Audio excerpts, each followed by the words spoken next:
आज मैं आ गई हूँ महादेव की नगरी काशी में। ये शहर बसा है वरुणा और अस्सी नदी के संगम पर। इसी वजह से इसे वाराणसी के नाम से भी जाना गया। वैसे वाराणसी नाम धीरे धीरे कब बनारस में तब्दील हो गया, इसका पता तो इतिहास को भी नहीं है। अगर इतिहासकारों की मानी जाए तो इस शहर की कहानियाँ लिखित इतिहास से भी पुरानी है। ये शहर समेटा हुआ है न जाने कितनी अनूठी अनगिनत कहानियों को अपने अंदर। और अगर मुझे अपने शब्दों में इस शहर को बयां करना हो तो शायद मैं इसे कुछ इस तरह डिफ़ाइन करना चाहूँगी: कामनेस इन केओस। अगर आप बोटिंग के शौकीन हैं तो मैं ज़रूर चाहूँगी कि आप अस्सी घाट से बोट लेके मणिकर्णिका तक ज़रूर आएँ। ये शहर जीवन के हर पड़ाव को जश्न के तौर पे मनाता हुआ आपको दिखाई देगा।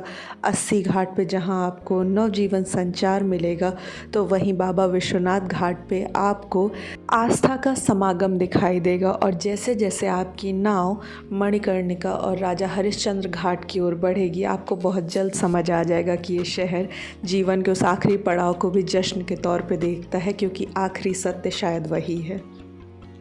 वैसे बनारस अपनी गलियों के लिए भी जाना जाता है, और इन गलियों को और भी खूबसूरत बनाते हैं यहाँ के हथकरघा कारीगर, यानी कि हैंडलूम वर्कर, और उनके द्वारा बनाई हुई इन बनारसी साड़ियों को, जिन्हें हमारी सरकार ने जीआई टैग भी दिया है। फिर क्या, चंद बनारसी साड़ियों की ख़रीदारी हमने भी की।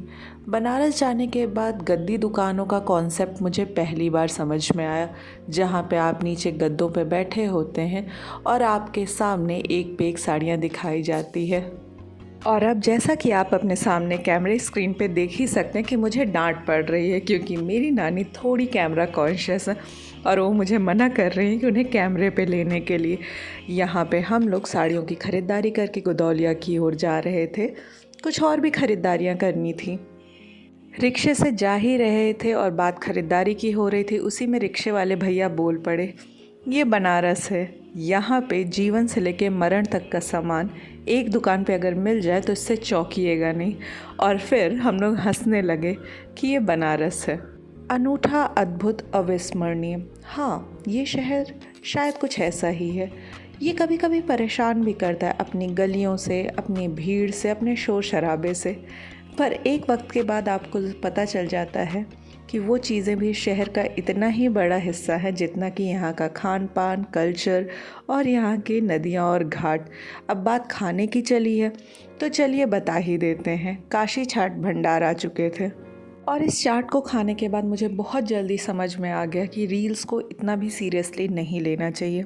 सेलिब्रिटी एडवाइजर्स को इतना भी सीरियस लेने की ज़रूरत नहीं है, वरना आपको शायद चीज़ें पसंद तो आएंगी, लेकिन फिर आप बहुत जल्दी लगेगा कि इससे भी बेहतर तो मैंने खाया ही है। शाम होने को आ गई थी और धीरे धीरे गुदौलिया की भीड़ बढ़ने लगी थी। अब खरीदारी करने वालों से ज़्यादा दर्शनार्थियों की भीड़ दिख रही थी, क्योंकि शाम की आरती का वक्त हो चला था।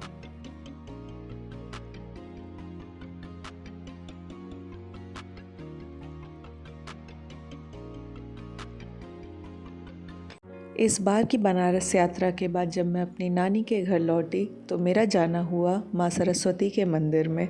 ये मंदिर बना हुआ है मिर्ज़ापुर अदलपुरा में। इस मंदिर की स्थापना जिन्होंने की थी वो बीएचयू के प्रोफेसर थे, पर उन्हें उस जीवन से शायद वो सुकून नहीं मिल रहा था जो उन्हें सब कुछ छोड़ के और इस जगह पे आके बसने के बाद मिला, और इसलिए उन्होंने स्थापना की सरस्वती मंदिर की। उन्होंने अपने नाम, इन सारी चीज़ों को छुपा के रखा, किसी से नहीं बताया। वो ध्यान पूजा करते थे, साधना करते थे और यहीं बस गए।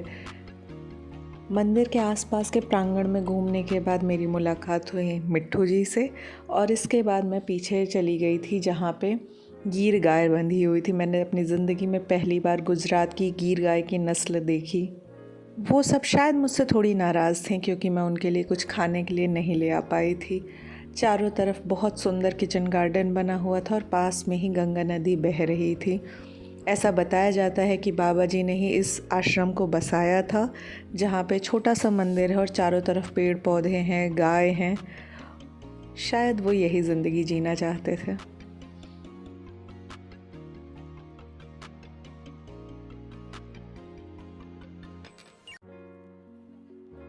माँ सरस्वती के दर्शन करने के बाद हम चल पड़े शीतला माँ के दर्शन करने के लिए। धीरे धीरे लोगों का हुजूम बढ़ता जा रहा था और एक तरफ जहाँ पे दर्शनार्थियों का हर्षोल्लास था तो वहीं दूसरी तरफ बढ़ती हुई गर्मी भी थी। यहाँ नदी के किनारे बहुत सारे बच्चे मिल जाएंगे जो दिन भर मैग्नेट लेके बैठे रहते हैं और बहुत सारे सिक्के इकट्ठे करते रहते हैं। तो कुछ ऐसी थी मेरी इस बार की वाराणसी और मिर्ज़ापुर यात्रा। तो आपको कैसा लगा मुझे कमेंट सेक्शन में बताइएगा ज़रूर, और अगर आपको मेरे व्लॉग्स पसंद आए तो इन्हें लाइक शेयर और सब्सक्राइब ज़रूर करिएगा।